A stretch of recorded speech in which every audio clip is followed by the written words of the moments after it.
Welcome back to Locked On Blue Jays. Today, we have our very first guest, Kaitlyn McGrath from The Athletic.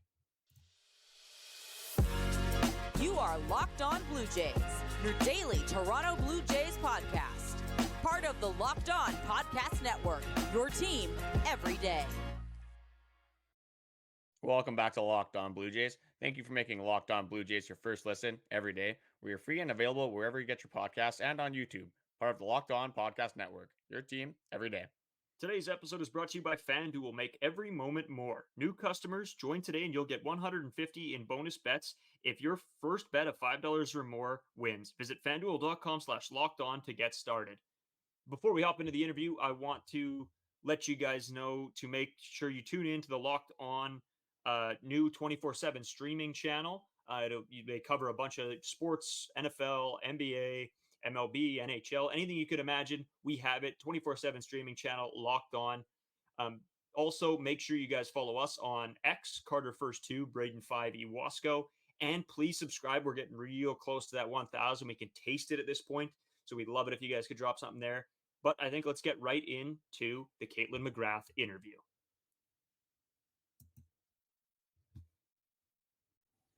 So we're back.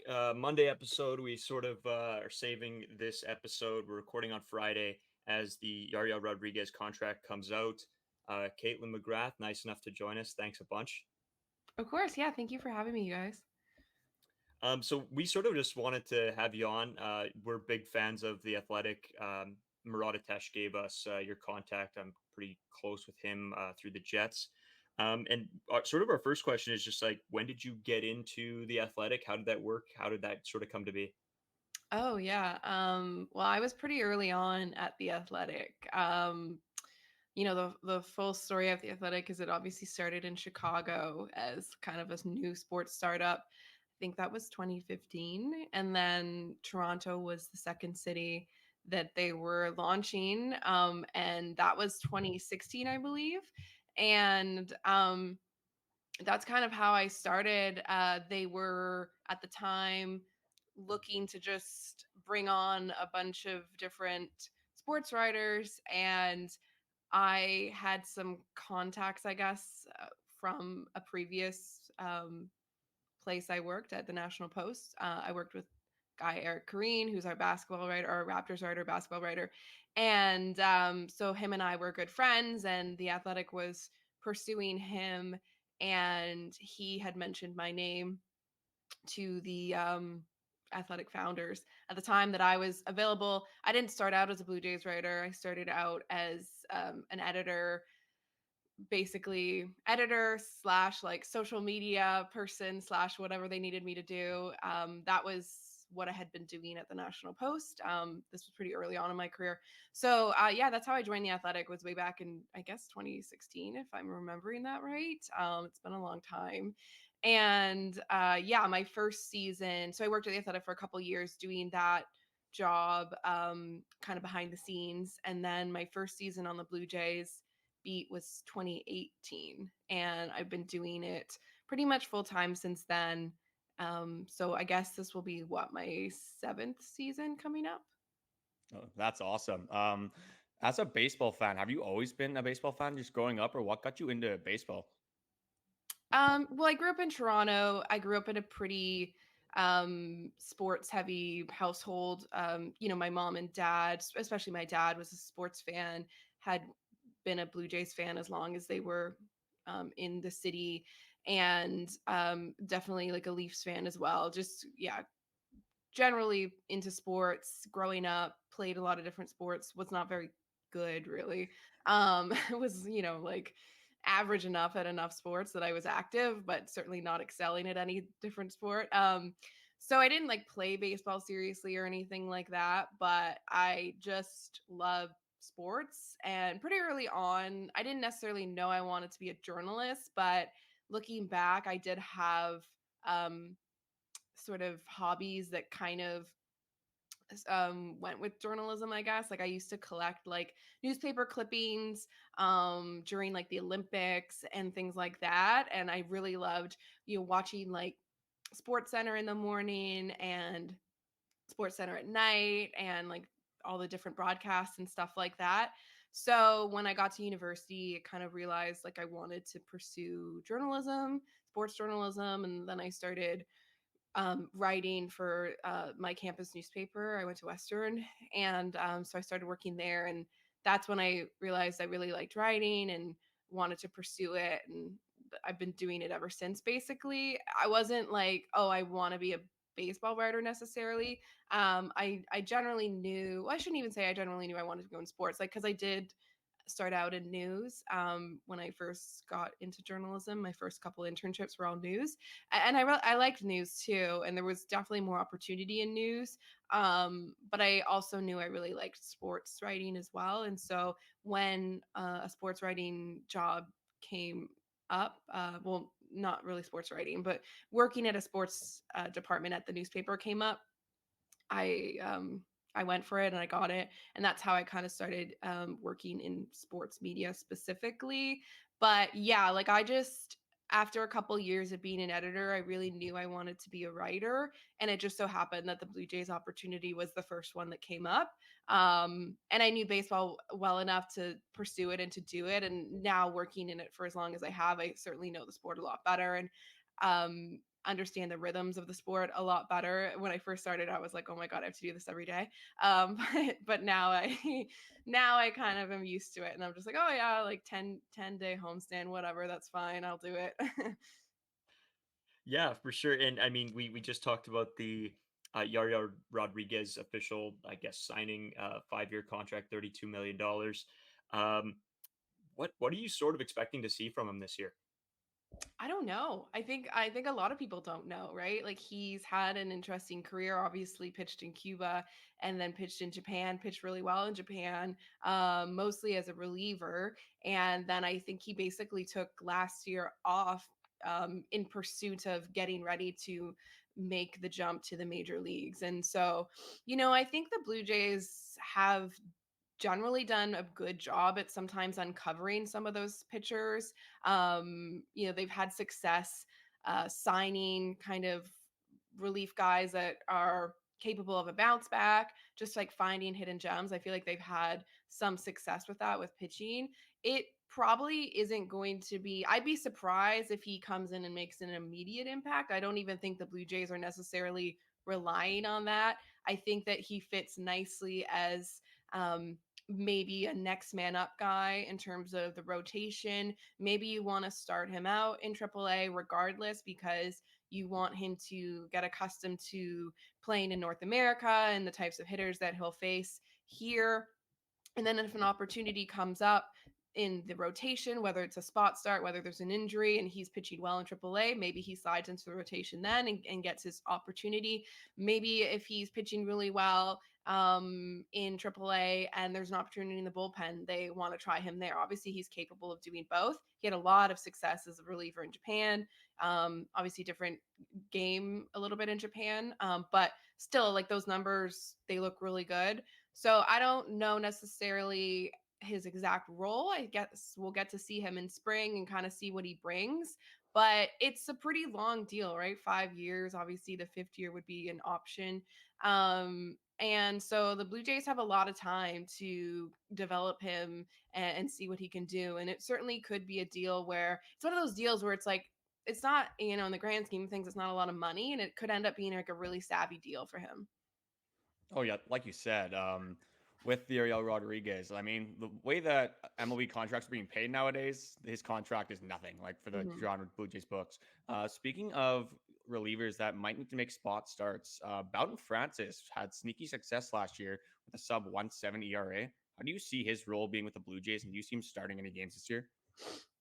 I mean, yeah, anything's possible. I think that the Blue Jays seem to really like him in that bulk role. It's kind of like a new, like not necessarily like new thing, but it feels like it's new terminology in the game right now. The last couple of years I've heard it said more.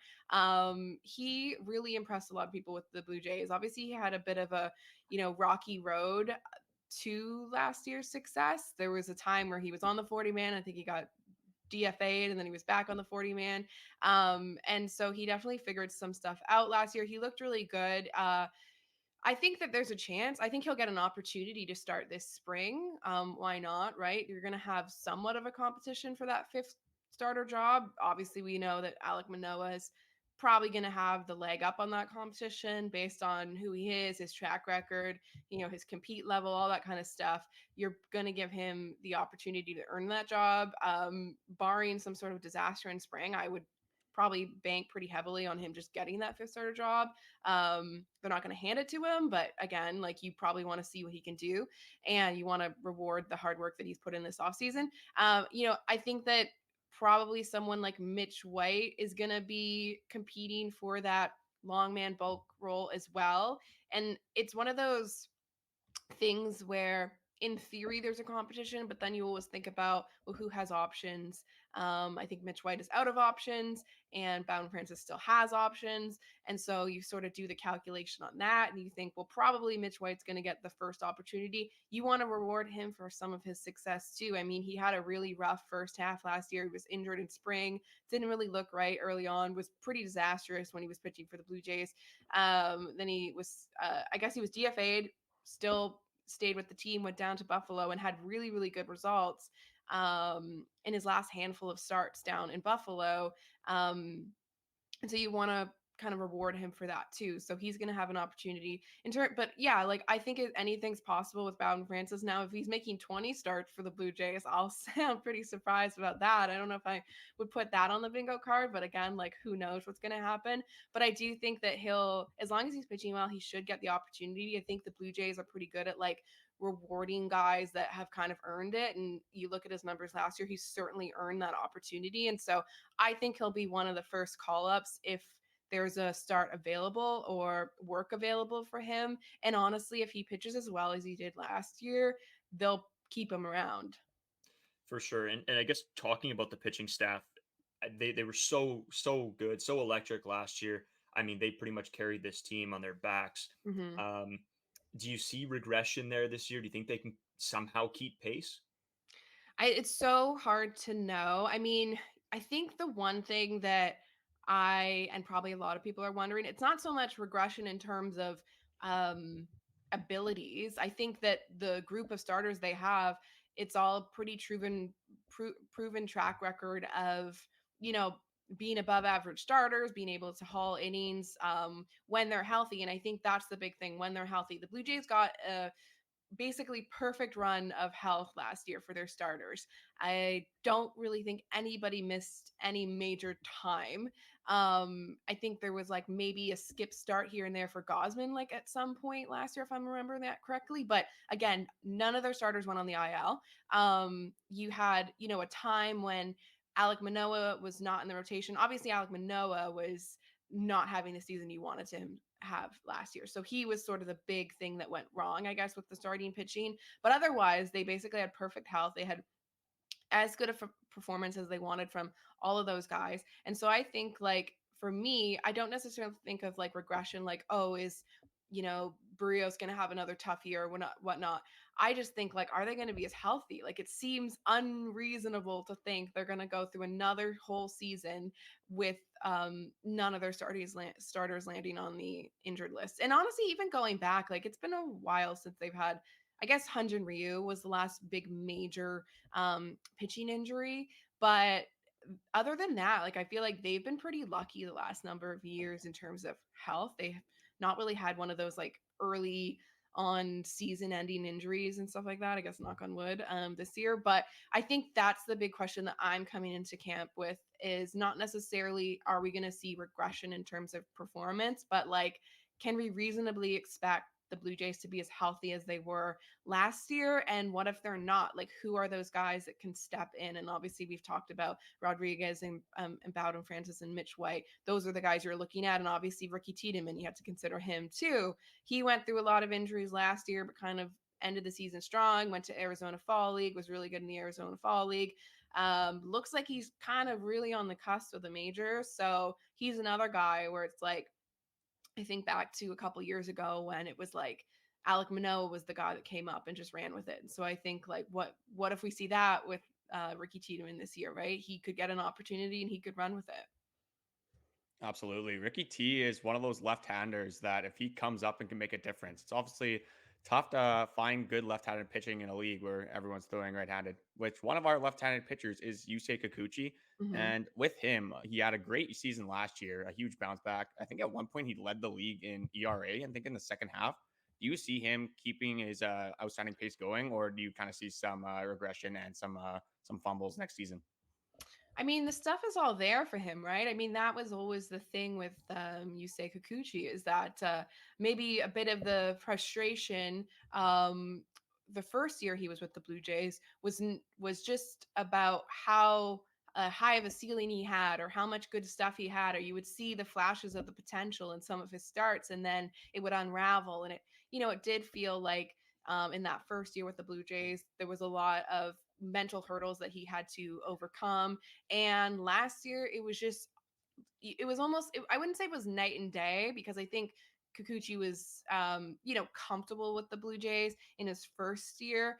But obviously, it was tough to go through the season he was going through. He wanted to be a guy the team could rely on, and he wasn't able to do that. And so last year, you just saw him look so much more confident and comfortable on the mound. He looked like he would really thrive sort of on that confidence. Like you would see him. I know like John Schneider would talk about it and some of the other pitchers would talk about like how much they loved how excited he looked on the mound, like when he would like strike someone out and kind of like fist pump and like strut off the mound and stuff like that. He had a lot of personality on the mound, and you could just like you could actually see how much he was enjoying it, and I think that really helped carry him. Obviously, again, like the stuff was always there, and there was tweaks here and there. Like I know they worked on his breaking ball. He had different things. I know like the slider and the movement of it is really important with him. And like the speed of his pitches, like when certain pitches get too fast, it's actually bad for him because he's got to have separation between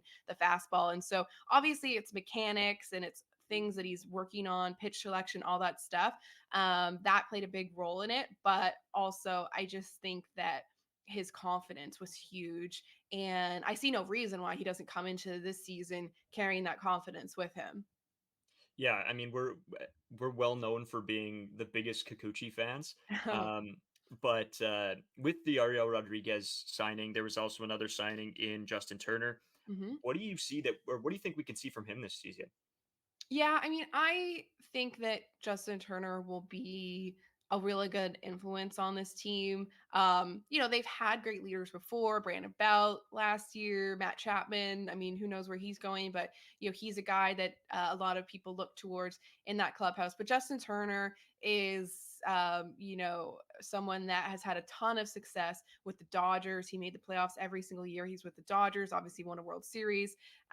He's had so much experience in the major leagues that I think he'll bring a lot to the team. I heard with the Red Sox, he really made an impact. Just kind of reading stories about him and just hearing from some of my colleagues about his impact in Boston. It was like his first year with the club. He had spent so long with the Dodgers, and he seemed to like really seamlessly fit with them. And I think he'll do the same thing with Toronto. So I think he'll have a big impact just from an intangibles standpoint. Even hearing him talk, it felt like some of the first things he said was like, I really want to impact this group. I want to be a leader for them. I want to help them get to the next step. He kind of knows what he's coming into with the Blue Jays, right? Where they've been a team on sort of the edge of being a real contender for a number of years now, and they haven't been able to sort of make that jump and actually make a run in the postseason. In terms of his on-field play, I imagine that he's going to be mostly a DH. I've seen people talk a little bit about like, well, maybe he can play third base, and like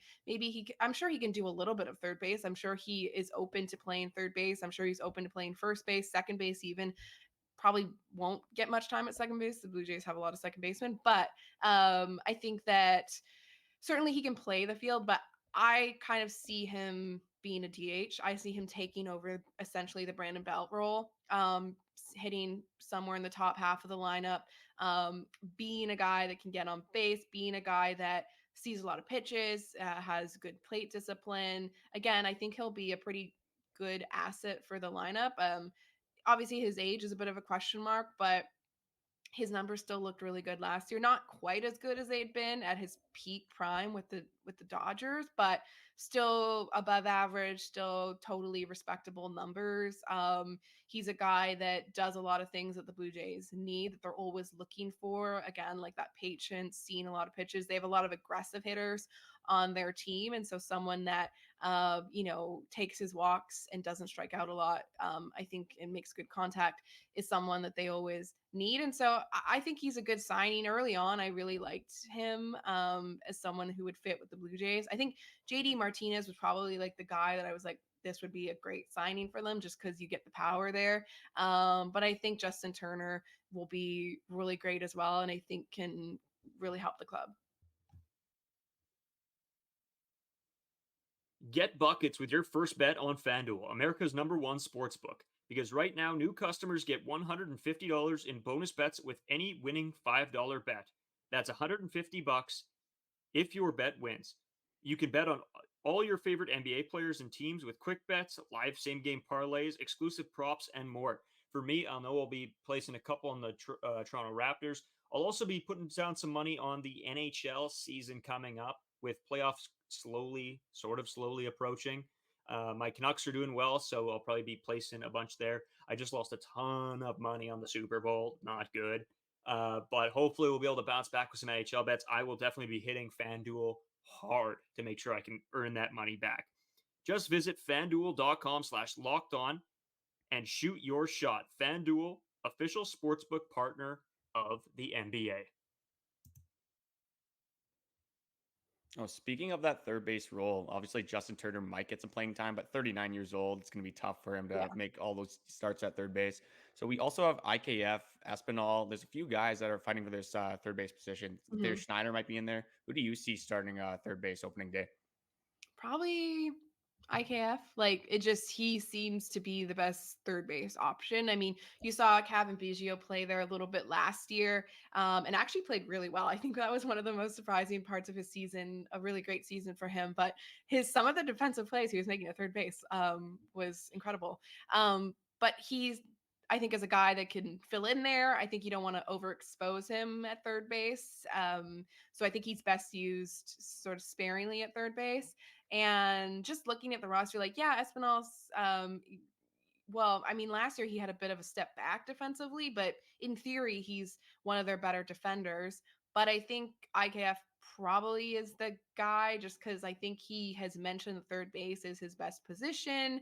The Blue Jays have more or less said, now this was a while ago when we talked to Ross Atkins, but he said that, IKF would get most of his starts at third base, or most of his at bats, I guess, at third base. And so I just like looking at the roster, like, I don't really see a better option. Like, you can platoon it, you can combine it, you can get creative and fluid with it. Maybe you play Justin Turner there sometimes. But like, I don't see anyone else on the roster that I'm like, like, this is an everyday third baseman. Like, the closest to an everyday third baseman is probably IKF. Now, I know that fans probably don't want to hear that because he historically has not had a strong bat, right? He's been a good defensive player. I think one of the things that's made him a great player, or I guess a great defensive player, is that he can play different positions. That's been a big asset for him.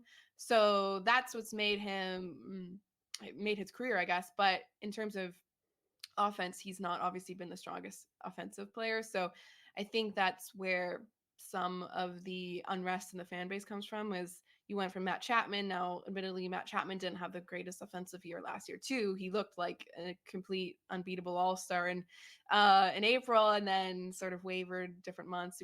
I think it was fine in July, and then again didn't end the season the way he wanted to. So yeah, offense at third base has been a bit of a, I don't know, it hasn't been a black hole, but it's been a bit of a mixed bag, I guess we would say. And I think we're probably going to get that again. But we'll see. But yeah, like, just from a roster perspective, if I was like doing another roster projection right now, like, I'd put IKF at third base. Yeah, I don't think we've had a good third baseman offensively since Josh Donaldson back in 2015. He's a big fan of Josh Donaldson. Okay. Speaking of free agents and the Blue Jays' lack of offensive success, Jeff Passan went on a podcast and said, I don't think the Cubs' desperation is necessarily there for Bellinger the same way it is for the Blue Jays. Is it realistic for the Jays to be in on Cody Bellinger? Or is this kind of like another Shohei Ohtani? Is he going to come? Is he not? Sort of thing. I mean, yeah, I think the Blue Jays remain open to doing more offensively. But I also know, like, in the past when they've wanted a guy, they've gone and got him. Like, George Springer, they really wanted a few years back, and they got him. And they have done that with, pitchers. Obviously, they didn't get Shohei Ohtani, but they were pretty intent on pursuing him and making him their best offer. And obviously, he just would have rather been with the Dodgers.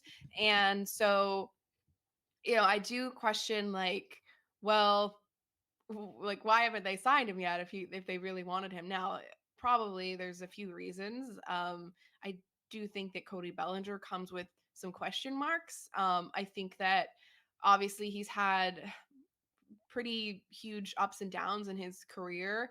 He reestablished himself last year. He had a really nice year for the Cubs, but I think that when you look under the hood, so to speak, there were some kind of odd things about his batted ball profile, how hard he hit the ball, all these different types of things. So I think that brings some question marks, like how real were his numbers last year? How real can we expect him to be this year? How does he project out? All these types of things are things that teams would be wondering about, including the Blue Jays. And then when you're wondering about that, and then you look at what Scott Boras is looking to sign him for, then you think, well, we don't necessarily project him the same way. We project him at this level and we would pay him this amount. And so obviously, how long it's taking, you have to, I guess, speculate that the offer, the what Boras and Bellinger want is probably more than what teams want to give him. And so it's a bit of a stalemate right now where they're just sitting there waiting for them to get an offer they like, and maybe teams are waiting for the offers to come down or the ask to come down. And seems like the teams are ready to go to spring training. I mean, we're only days away from it at this point. Same with Matt Chapman. Like, I've kind of wondered about the Matt Chapman scenario as well, because now I don't know Matt Chapman that well. I just covered him as an outsider, but just covering Matt Chapman for the 2 years, you saw him. He's really routine oriented, right? Like, he would come to the ballpark and do his thing, and you never saw him standing still, really. The other thing I know about Matt Chapman is he thrives in a team environment. He loves being on a team. He loves winning. He loves being on a team. He loves being part of a team. He loves being with the other guys and stuff like that. And so I would think this would be really tough on him. Like, I think that he's a guy that would love to know where he's playing, love to know what team he's going to be a part of. He thrives in that team environment. I think it would be a real bummer if he doesn't get a full spring training. That's just me thinking aloud here about Matt Chapman. I haven't talked to Matt Chapman this offseason. I don't know what he's thinking. But just baseball players in general, like, I would say most are like Matt, where they like to be part of a team. They like to know where they're playing for, not just next year potentially, but the next decade of their life, or 5 years, half a decade of their life. Like, they're signing big contracts. So it is something they got to give a lot of thought to. And now we're really down to the wire. And now you're talking about cutting into the spring training time, which is a great time for players to bond with their new team potentially. And you're cutting into that time. So it's going to be really stressful for those players. Like, it's probably been a pretty stressful offseason. And look, some of that stress will be relieved probably when they get their millions, and a bit of be worth it. But yeah, I think it's very tough. So I wonder if there's going to be like a flurry of signings as camp gets underway. Obviously, the position players have a bit more leeway, because usually position players now, most of the time, everybody's there when camp opens now. But technically, I suppose position players report a little bit later than pitchers. So they have a bit more time before they'd have to sort of be at camp based on those start dates. But still, like, it's kind of a bummer to not know where you're playing next year and beyond. Yeah, for sure. And I mean, we've been over trades and signings, and will the Jays do any other moves? Is maybe if we don't make a move before the season starts, is there any trade possibilities right now? Anything that you've been hearing, or rumors, or anything like that? I mean, no, I haven't really been tracking anything trade wise. It would be kind of strange. I mean, I guess during spring could definitely still see the potential for trades. Obviously, remember a couple years ago, they traded for Matt Chapman in spring training. Now that was a little different because it was when the lockout ended. So deals couldn't happen before then. So they were kind of pushed to the spring. But yeah, I mean, you saw Corbin Burns get traded just last week or whatever it was. So there's still a possibility for those things to happen before spring, during spring, all that stuff. But obviously, once the season starts, probably not going to happen. You don't really see like any sort of first half trades happening. Teams are kind of set. And so I guess my thinking would be like, we're at the point where we're probably just looking ahead to the trade deadline. The Blue Jays are probably gonna like the feeling that I've got just talking to Ross Atkins and just reading through the comments that he said. Like it really feels like the team is kind of moved away from necessarily making that big splash this offseason, and they've seemed to have pivoted to like, we're really just going to bet on our guys, and we're going to bet that Vladdy's going to have another season like he did in 2021, and we're going to bet that, you know, Bo obviously had a great season last year, more or less, until he got injured and struggled a little bit then. But I mean, Bo is Bo. They think he's going to be able to like lead the team offensively. They are probably hoping that Kirk comes back and plays better offensively. Daulton Varsho is a guy that they probably want a lot more offense from. They probably want more from George Springer to have like a more consistent George Springer like season, as opposed to sort of the ups and downs that he had last year. So it really feels like the team has sort of made their bed, so to speak, in terms of just like wanting to go with their guys. A lot of things that Ross Atkins has said this offseason is like, we're confident in the team we have. Like, we're confident in our ability to have a better year offensively. We're looking back at last year and kind of thinking that it was a bit of an outlier, because you look at the numbers before, and I mean, most of the main players have been the same, and last year was really weird offensively, and they've made changes to the staff. You know, they've put Don Mattingly in a more leadership role in terms of the offense. They've promoted Matt Hague, who had a lot of success with guys in AAA. And so to me, like, it feels like they are very prepared to go into this season with the guys that they have, thinking that they're going to get better results this year. Now, that doesn't rule out them signing someone. Again, I've seen Passan mention and Ken Rosenthal mention, like, Blue Jays have money to spend probably. I mean, they were willing to give a lot of money to Shohei Ohtani, and they haven't really gone out and signed anyone for big money this year. And they're a team that's proven they can do that. So I wouldn't rule out another signing, wouldn't rule out a trade necessarily. But I also wouldn't be surprised if they don't do anything and they go into the season with the team that they've assembled this offseason, because that's sort of the way that they've been talking about it lately. Yeah, So that's here. I got this one. yeah, okay, yeah. That's the thing. We could sign Shohei Ohtani. We can get all these good players. If Vladdy, Bo, Kirk, all these core guys, if they're not going to have good offensive seasons, it's not going to matter anyway. Yeah. Do you see the offensive production like really relying on your top the lineup, maybe on some guys like David Schneider coming up, or Ernie Clement had a great offensive season last year? You cut out a bit there, but I feel like you're asking about maybe like complementary players and Yeah. how they can contribute.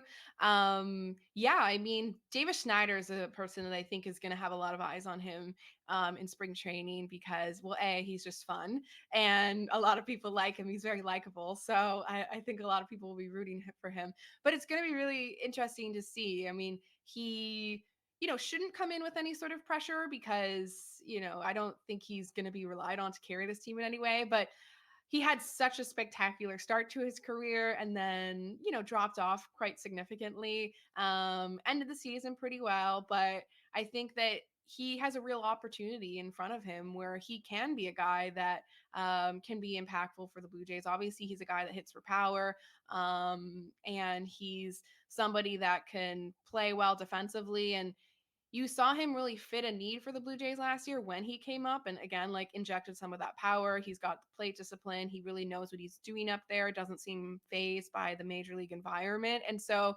I think he can definitely be a complimentary guy that steps up. Mentioned Cavan Biggio like earlier this season, earlier in this podcast. He's another guy that really looked like he kind of found comfort in his role last year, kind of really embraced like the I'll do whatever the team needs role that he's been in for a few years, but you can sort of understand with that role how it might be might take time to adjust to. And I thought last year, again, with I think, Cavan Biggio really knows John Schneider well, and I think they really connect.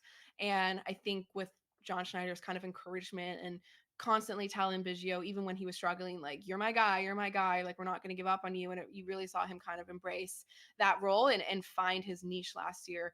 And so I think he's another guy that if he can just kind of carry the momentum that he had in the second half last year, where he was really like one of their best on base guys, and that's what you expect from him. I think he can be another guy that can be a major complementary player for this team. And yeah, I mean, you look below, and I think another thing we'll wonder is, like, is there any young players that we should be watching in spring? Probably going to be a roster spot available, I would think, with maybe the 26 man. And Orelvis Martinez is a guy that does a lot, hits for a lot of power, it would look great in this lineup. Addison Varsho, I think, was a guy that really stood out last spring. He was sort of the guy that everyone was talking about. So a lot of young guys that could have an opportunity as well. So you never know who's going to make the most of that opportunity, kind of like Davis Schneider did last year. Take care of all your vehicular maintenance needs with our partner, eBay Motors. eBay Motors has everything you need to maintain your vehicle and level it up to peak performance. From superchargers, roof racks, exhaust kits, LED headlights, and more, whether you're into speed, power, or style, eBay Motors has got you covered. With over 122 million parts for your vehicle, you will always find exactly what you're looking for. And with eBay Guaranteed Fit, your part is guaranteed to fit with your ride every time or your money back. Because with eBay Motors, you're burning rubber, not cash. With all the parts you need at the prices you want, it's easy to turn your car into the MVP and bring home that win. Keep your ride or die alive at ebaymotors.com. Eligible items only, exclusions apply. eBay Guaranteed Fit only available for U.S. customers. Talking about John Schneider there, one thing we had to cover a lot was some of the decisions he made last year. Mm-hmm. And I don't know how, like, we always say, we sort of back him up and say that, he's a player's manager. He's there for the guys. They trust him. They like him. Mm-hmm. But there has been a fair bit of wrong decisions or missed decisions. Mm-hmm. Do you think that that's something that he can just, sort of pop back from this year and start to figure it out? Is that just lack of experience, first couple seasons? What are your thoughts on that? Yeah, I mean, I would chalk it up to lack of experience. I think that,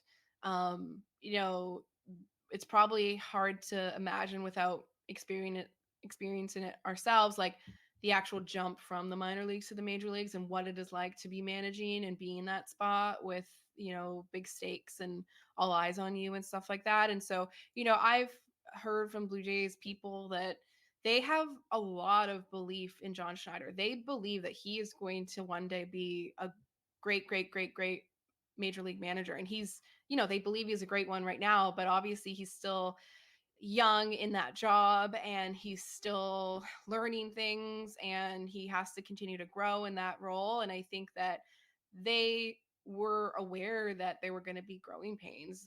They made the decision to go to a manager that didn't have any major league managing experience. At the time when they fired Charlie Montoyo, they could have gone out and got someone with more experience. They have Don Mattingly on staff now, and he's had a lot of managerial experience. And but they have faith that John Schneider is going to be, a great manager for years to come. And the players really love him. The players really connect with him. He's a great communicator. I think that's the thing that always stands out to me about John Schneider is he is very I guess what you see is what you get. Like he knows how to talk to some players one way and other players a different way, depending on what their needs are, depending on their personality, depending on his relationship with them. And I think he's really good at knowing when, players might need a more stern talking to, when players need to be joked around with, all these types of things. I think he's really good at relating to players that way. And another factor is also DeMarlo Hale will be joining the staff this year. And he's a guy that has been in a bench coach role. I know it's like, what is this, or like associate manager or something like that, random. But anyway, essentially he's going to be the bench coach. And he's a guy that's done it for a long time, has a lot of experience. Obviously, people in Toronto are familiar with him from his years with John Gibbons. And so that's probably going to be something else that helps John Schneider this year, is that not only do you have like Don Mattingly in the dugout with you, who's obviously got tons of experience, but now you have DeMarlo Hale. John Schneider has a history with him just from the years in the Blue Jays organization together. So I think that's just another resource for John to have someone to talk to, talk those decisions out, and have, someone help him on the bench. Yeah, we'll have two more quick questions here for you. You Okay. kind of referenced before that the Corbin Burnes trade to the Orioles, obviously Juan Soto's going to the Yankees. The Rays, in my opinion, got worse this year, but they are the Rays, so they're probably going to compete. Where do you see the Jays kind of fitting in this AL East? Yeah, it's really hard to say, right? Because I think some projections have them as high as finishing second, maybe, and then some projections have them finishing fourth. And that's kind of just like what the AL East is. Like, I think it's going to be a pretty tight division. I would say I have some questions about the Orioles, just because, yes, they've answered some of their starting pitching question with Corbin Burnes, but I somewhat just generally like question a team that relied so heavily on an elite bullpen one year to get most of their success. And obviously they had a really great bullpen with Felix Bautista leading the way for them, but he's not pitching this year. He'll be out for the entire season, right? So you look at the Orioles, and they had a lot of success in one-run games last year, which is also something that generally speaking is not a stat that really carries over. It's seen as fairly, I guess, luck based. And so that is somewhat of the question. Like, I do wonder if there will be regression for the Orioles. I don't necessarily know if they're able to win 100 games again, or 100 plus games, I guess. So that's a question I have. I think the thing that's going to come down to for the Blue Jays is, obviously their offense has to be better. They just have to play better against their division. Like, they were awful against their division last year. That was the thing that really held them back. I mean, if you look at like their start against the Red Sox, which, the Red Sox were overall not a very good team last year. I thought they were just a bit of a weird team. They probably were better in the first half when the Blue Jays were playing them, and then weren't so good in the second half. But, the Blue Jays lost their first 7 against the Red Sox or something like that, right? So, and don't even talk about how they competed against the Orioles. Like, they were, like not very good against the Orioles too. So those two records combined really sunk the Blue Jays. And they, admittedly, they were great against other divisions. They were great against a lot of other teams, but they were just not good against their division. So that to me is like the biggest thing when it comes to like how will the Blue Jays fare in the AL East. Like, yes, it's going to take taking care of business against teams that aren't so good. It's going to take, winning series, winning every series that you can. But it's really, really going to come down to like, can you compete better against your own division? Yeah, for sure. And I mean, we know that that's a point of struggle. I guess I'm going to sort of leave it on here, sort of a little bit of a more fun one. Just this season, going into it, who are you most excited to see? Who like is the player that makes you want to go to the stadium and watch? Oh, good question. I really like watching Kevin Gausman pitch. I think that the last 2 years he's been, as good and as reliable as the Blue Jays could have hoped for. I think he's so overlooked in the league. I don't know why. I mean, he's not like a super flashy guy. He's confident, but he's not necessarily a guy that wants the spotlight on him or demands the spotlight on him.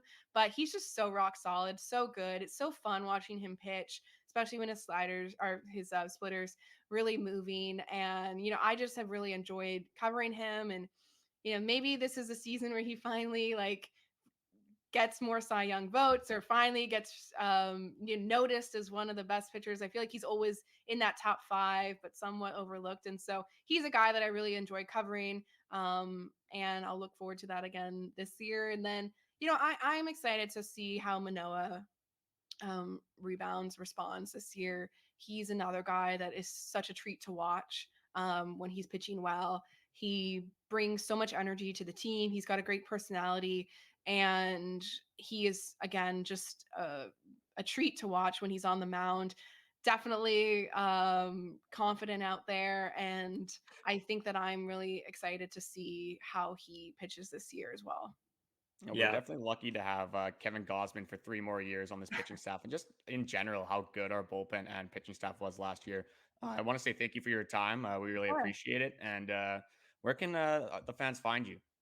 Yeah, well, you can obviously read me at The Athletic. I'll be starting my spring training coverage down in Dunedin later this week. And then I am on X or Twitter, or whatever you call it, Kaitlyn McGrath. So you can find me there. And yeah, look forward to telling lots of fun spring training stories coming here. Yeah, it's going to be a pretty fun year. Again, we want to thank you so much for coming on with us. We'll have to check back in with you when the season gets going. Yeah, of course. Thank you for having me, guys. Just wanted to make sure you guys knew about our Locked On 24/7 streaming channel. We have coverage of NBA. The NFL playoffs have officially ended, so unfortunately, there's no more games going on, but there's still coverage post Super Bowl and stuff like that. NHL is obviously into their season, coming down to the playoffs. College basketball, all college sports, really, we have covered on there. If you want to tune in at 5 a.m., 5 p.m., whenever you want to digest your sports content, just go to the 24/7 Locked On streaming channel on YouTube and subscribe. And as well as we appreciate when you guys subscribe, like, comment. Our goal is to hit 1,000 before the start of the opening day for MLB. We're getting close. We're around 925, and we appreciate all of you guys supporting us and tuning into our shows. And we'll see you guys tomorrow.